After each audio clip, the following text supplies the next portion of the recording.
সালামু আলাইকুম। আমি রিফাত মিয়া নরসিংদী থেকে এসেছি।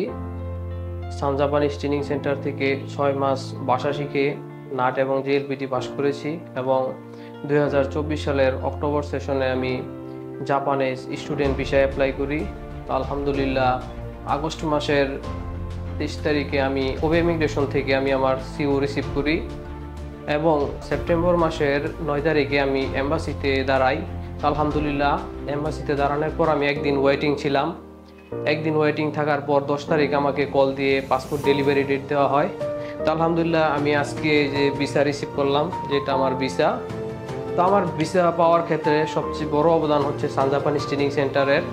সান জাপানিজ ট্রেনিং সেন্টারের শিক্ষক, file processing team plus San Japanese training সেন্টারের managing director Abdul Hannan sir এবং সান জাপানিজের যত কর্মচারী আছে, স্টাফ আছে, আমি সবার কাছে কৃতজ্ঞতা জ্ঞাপন করি। কারণ তাদের এই নিরলস পরিশ্রম, প্রত্যেকটা ছাত্রকে যত্ন সহকারে এবং অতি খেয়ালের সহিত তারা ফাইল প্রসেসিং কাজটা করে থাকে।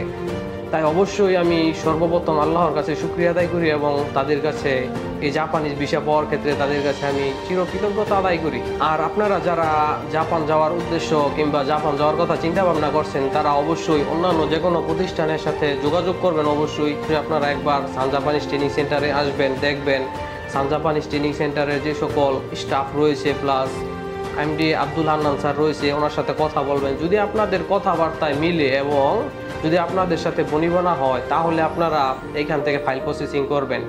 আজকে আমি জাপানিজ ভিসা হাতে পেয়েছি, তাই আমি বলতে চাই যারা জাপান যেতে চান এবং জাপান যাওয়ার কথা চিন্তা ভাবনা করছেন, তারা অবশ্যই সান জাপানিজ ট্রেনিং সেন্টারে আসবেন। আর আমার এই সফলতার পিছনে আমি সান জাপানিজ ট্রেনিং সেন্টারের অবদান।